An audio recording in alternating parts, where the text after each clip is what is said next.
David Bacelar, diretor do Sindipetro Bahia e coordenador-geral da Federação Única dos Petroleiros, destaca nessa entrevista ao AEPET TV os limites e as possibilidades na luta em defesa da Petrobras, diante da corrupção política que garante a aprovação de medidas entreguistas, geralmente capitaneadas pelo Poder Executivo, que manipula as verbas de emendas parlamentares.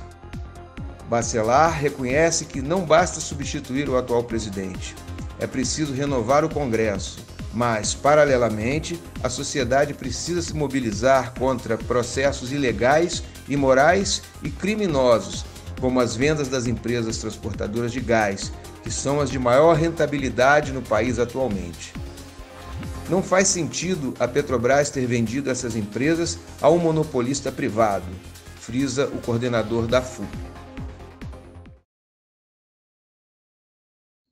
A Petrobras acaba de distribuir dividendos bilionários para acionistas, maior parte no exterior.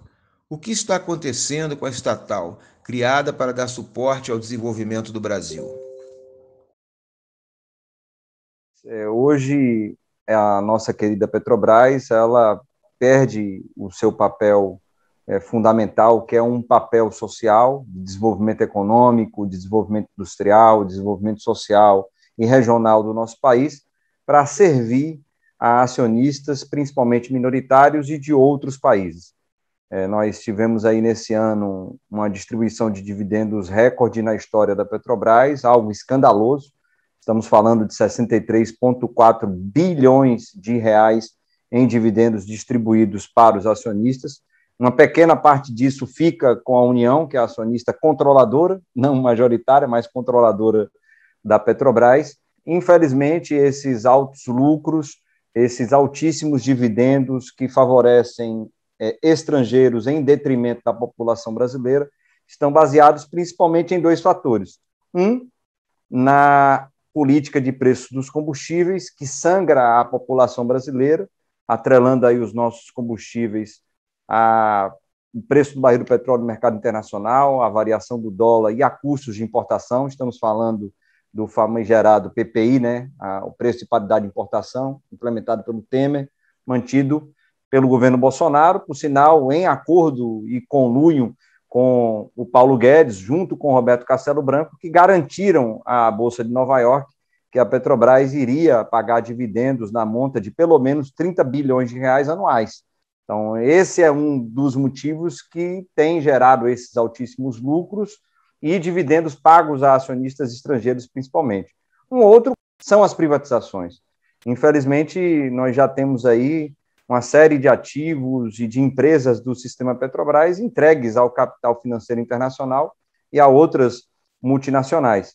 A Petrobras, infelizmente, já se desfez da comercialização e distribuição. Estamos falando da BR Distribuidora, que foi praticamente dissolvida na Bolsa de Valores, onde nem sabemos quem são os donos atuais da atual Vibra, E é interessante que a população brasileira ela percorre as ruas do país, as cidades, a população vê os postos Petrobras e nenhum daqueles postos são mais da Petrobras. Hoje são da Vibra, que utiliza essa marca que é tão forte aqui no Brasil, da nossa querida Petrobras. Venderam a Liquigás, uma empresa que também era importante para o controle do gás de cozinha aqui no Brasil. Estamos falando de uma empresa que detinha praticamente 30% do mercado de venda, de distribuição de botijão de gás de cozinha no nosso país, que também foi vendida, interessante, vendida a um grupo que se torna majoritário no mercado. É quase que um monopólio, Temos aí um oligopólio formado aqui com alguém concentrando esse mercado em suas mãos, que é justamente o grupo que controla a Brasil Gás. Venderam também as petroquímicas que foram criadas já no governo Lula ali, estamos falando da petroquímica de Suape, que estava dentro daquele grande polo que seria da refinaria Abreu Lima, junto com o porto, ali o terminal marítimo ali da cidade de Pojuca, junto com o Estaleiro Atlântico, um grande complexo industrial que ali estava. Venderam inúmeros campos de produção de petróleo e gás, tanto em mar quanto em terra praticamente tudo, quase que não sobrou nada. Em mar temos vários campos de produção principalmente águas rasas da Bacia de Campos, quase todos vendidos, e até mesmo campos de pré-sal, de águas profundas e ultraprofundas, a preços bem abaixo do que de fato valeriam aqueles campos, se formatando assim uma privataria não tucana, mas uma privataria bolsonarista. Mas não pararam por aí. Eles avançaram também para a Petrobras Biocombustíveis. Estamos falando da possibilidade única, ímpar, que a Petrobras ainda tem, né, porque o processo está atrapalhado, estamos conseguindo atrapalhar, de fazer essa transição energética aqui no país a partir da Petrobras Biocombustíveis. E, por fim, avançam para o setor de refino e distribuição, né, de derivados de petróleo aqui no Brasil, a partir das refinarias do nosso país. Então, são de 9 refinarias, quando nós acoplamos ali a refinaria Clara Camarão, lá no Rio Grande do Norte, com todo o seu sistema logístico, com os terminais marítimos e terrestres que estão interligados a essas refinarias. Então, é óbvio, vendendo isso tudo a preço, mesmo que seja de banana, estamos falando também de valores altos, a maioria dessas negociações em dólar, é óbvio que você vai gerar lucros altos, dividendos também altos, mas para quem? Certamente não é o povo brasileiro que ganha com isso. Com certeza absoluta não é a população brasileira, não é a própria Petrobras, que perde muito com a sua desintegração, ela vem deixando de ser uma empresa de energia integrada nacionalmente para se tornar, infelizmente, apenas uma empresa de exploração e produção de petróleo, uma mera exportadora de petróleo e uma empresa suja diante do cenário mundial. As grandes empresas do setor petrolífero, que hoje é um setor de energia, elas têm ampliado, né, a sua cadeia, têm se integrado cada vez mais e investido muito em energias renováveis. A Petrobras ela vai, hoje, na atual gestão, no governo Bolsonaro, na contramão do que a indústria de petróleo e gás no mundo tem feito. Neste momento, há 2 pedidos de CPI oficializados no Congresso. Um para a política de preços dos combustíveis, PPI, iniciativa do deputado Nereu Crispim, e outro do deputado Paulo Ramos para a apuração das vendas de ativos estratégicos a preço de banana. Ambos estão tendo dificuldades para conseguir as assinaturas necessárias para a instalação da comissão. Qual a posição da FUP sobre isso? Primeiro, o receio de uma parcela da oposição ao governo federal de chancelar uma CPI como essa, seja para onde essa CPI vai dar, quais os caminhos que ela vai ter.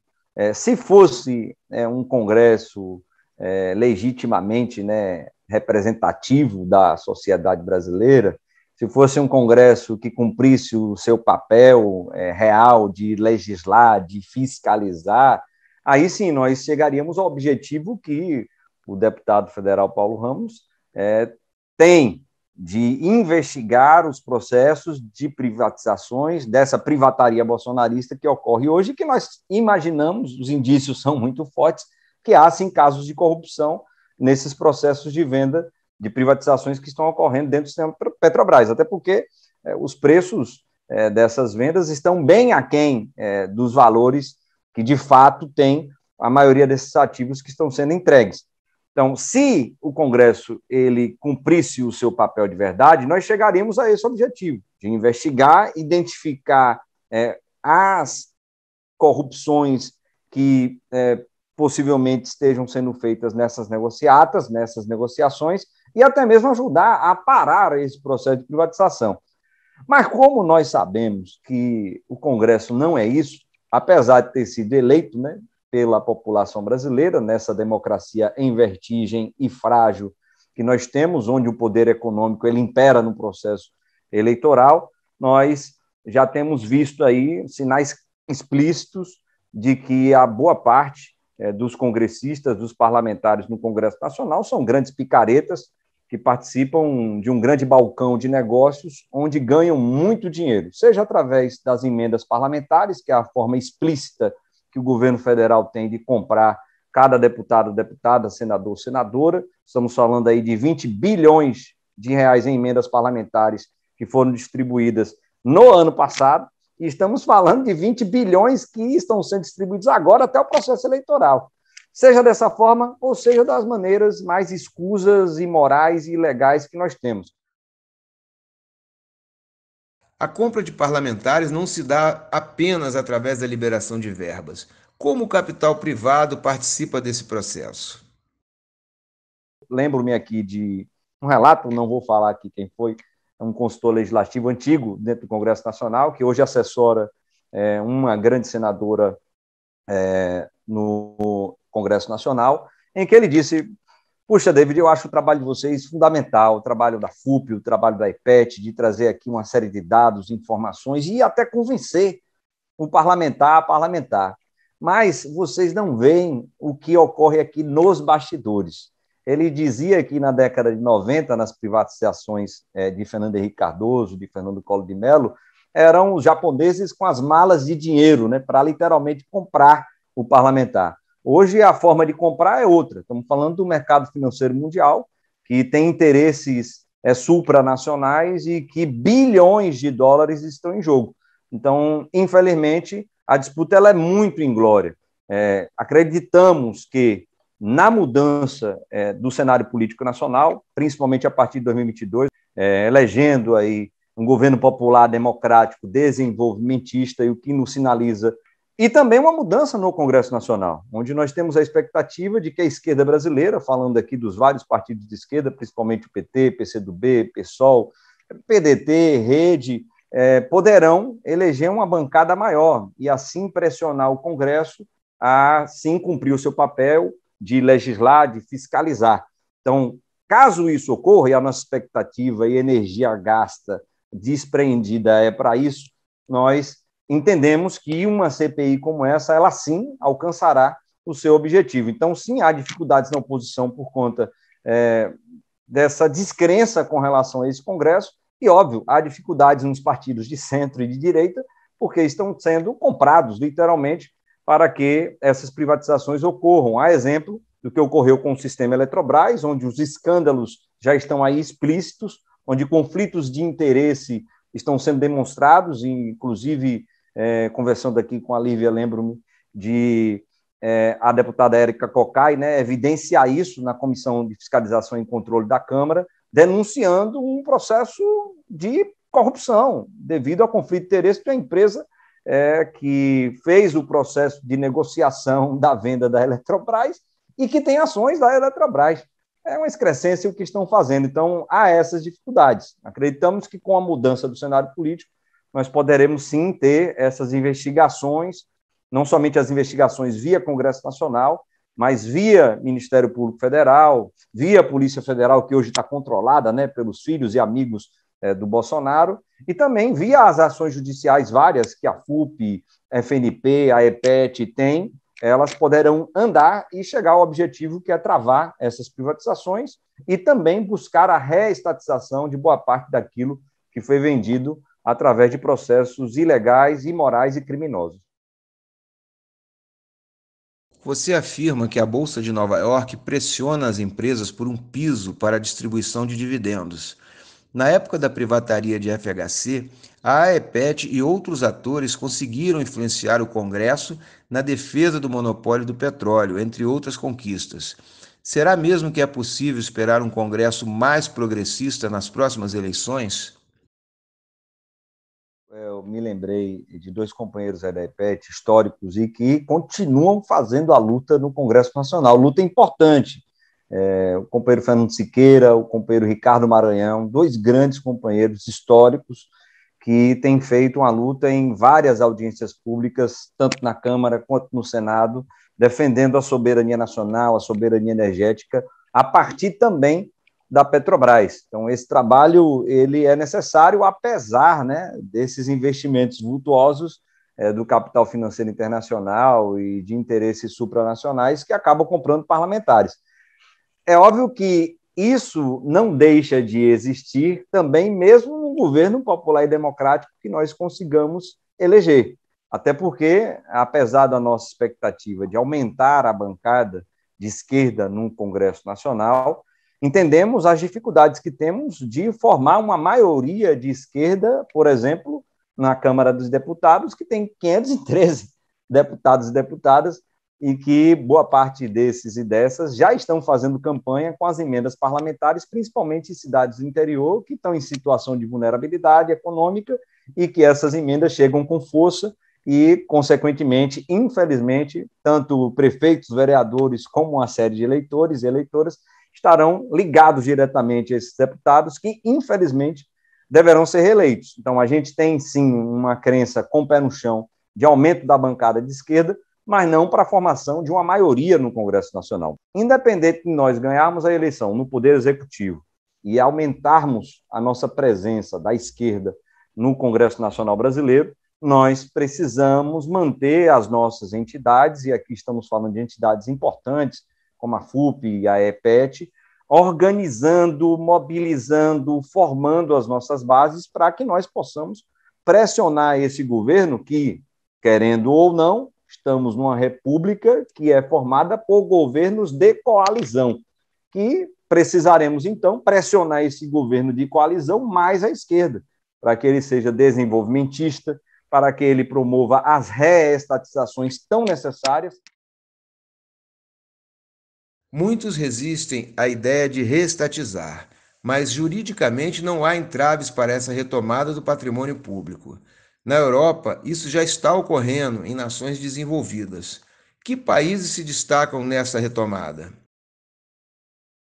Estamos falando aqui da Inglaterra, estamos falando aqui da Alemanha, promovendo reestatizações de setores estratégicos. Então, se em governos liberais isso vem ocorrendo, por que não, então, pressionarmos esse governo mais popular, mais democrático, mais desenvolvimentista para que isso também ocorra?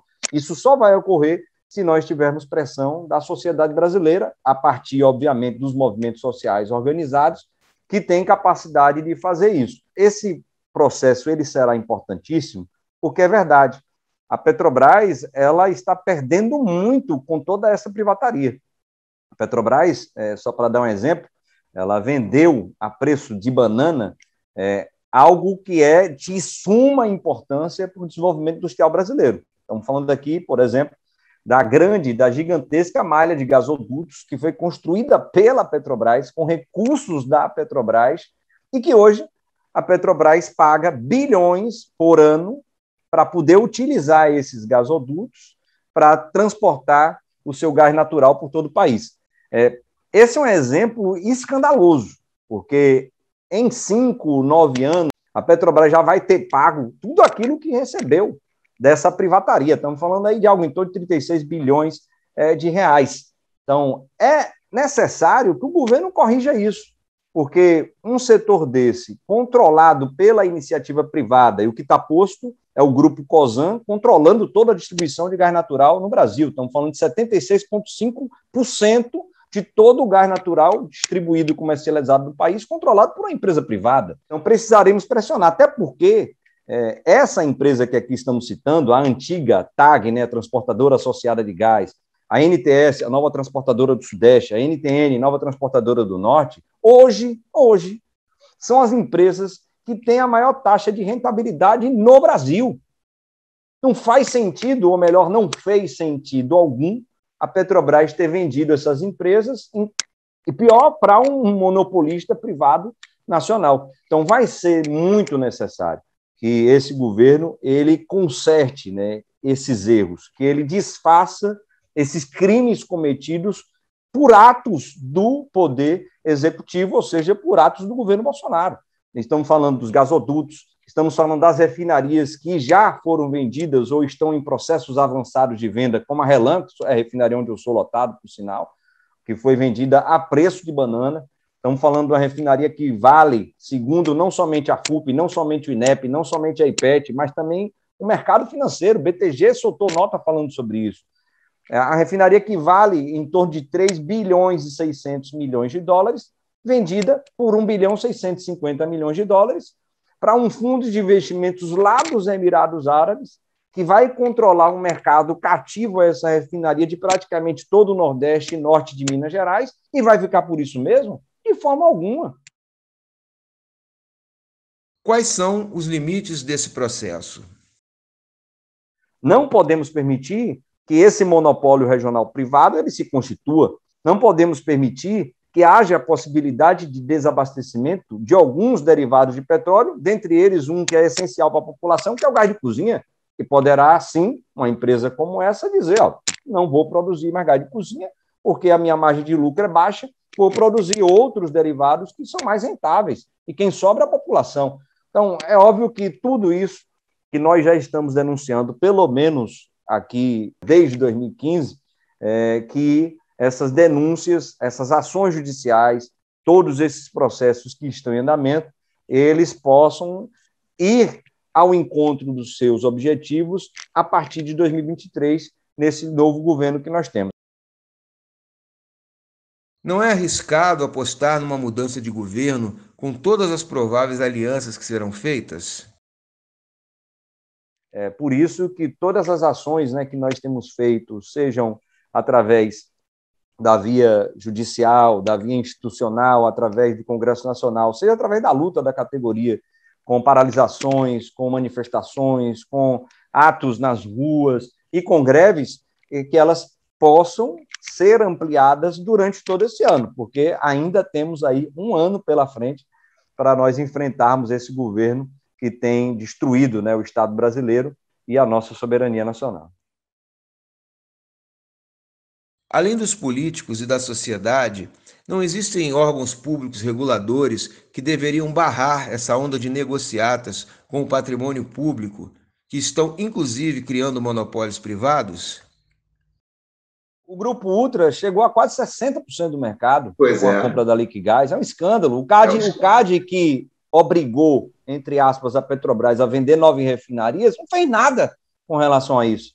O CAD que obrigou, entre aspas, a vender 9 refinarias da Petrobras, não fez nada com relação a esse escândalo agora da venda da Gaspetro para a Cosan, que controla 76,5% do mercado de gás natural do Brasil.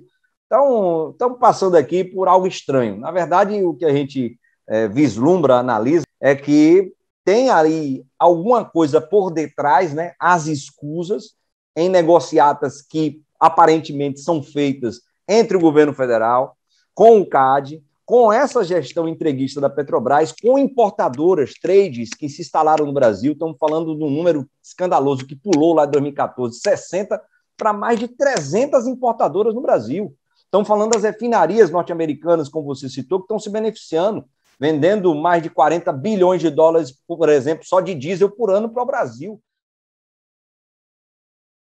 Como mobilizar a sociedade em geral e os caminhoneiros em particular para o enfrentamento do enorme desafio que é resgatar a Petrobras para fazer com que a empresa volte a cumprir o seu papel? Com os caminhoneiros, em primeiro lugar, nós temos tido um cuidado enorme para dialogar com setores específicos dessa grande categoria. E aqui é importante, mais uma vez, a gente separar o joio do trigo, né? Caminhoneiros, que é isso? Às vezes a mídia hegemônica ela mistura tudo e coloca no mesmo balaio.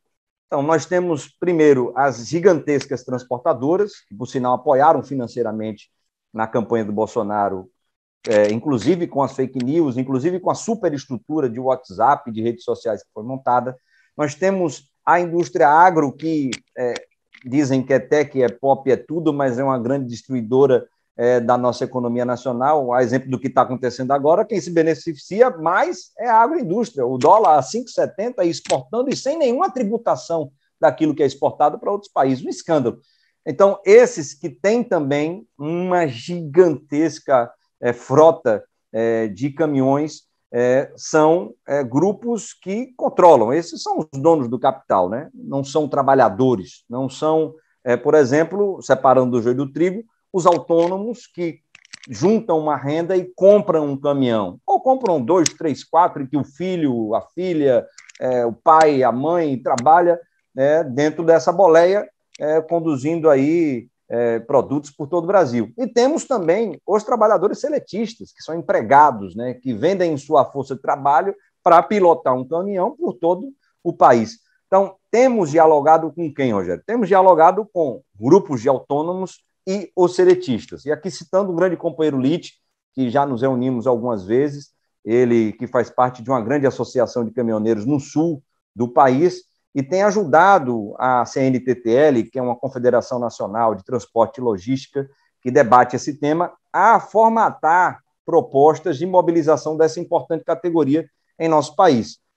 Não somente os caminhoneiros estão insatisfeitos com o que está acontecendo. Os caminhoneiros já estão pagando mais de R$ 5 no diesel, vai bater R$ 6 daqui a pouco no diesel, o litro do diesel. Não somente eles, nós temos visto manifestações espontâneas em todo o país de motoristas e aplicativos, temos visto manifestações espontâneas por todo o país de taxistas, temos visto manifestações espontâneas em todo o país de pessoas da sociedade que não conseguem mais pagar pela energia no Brasil, pelo gás de cozinha, que já passa de R$ 100, em alguns lugares do Brasil, R$ 140, que não consegue pagar mais pela gasolina, que já ultrapassou a barreira dos R$ 7, chegando a 8, 9 em alguns dos nossos estados. Então, há uma insatisfação generalizada da sociedade brasileira com relação a esse tema dos preços dos combustíveis. Importante lembrar que esse tema ele foi a gota no copo d'água que já estava cheio para uma convulsão social no Chile, para uma convulsão social no Equador. E aqui no Brasil, o governo federal parece que quer pagar para ver, nós estamos à beira de uma convulsão social com relação a esse tema.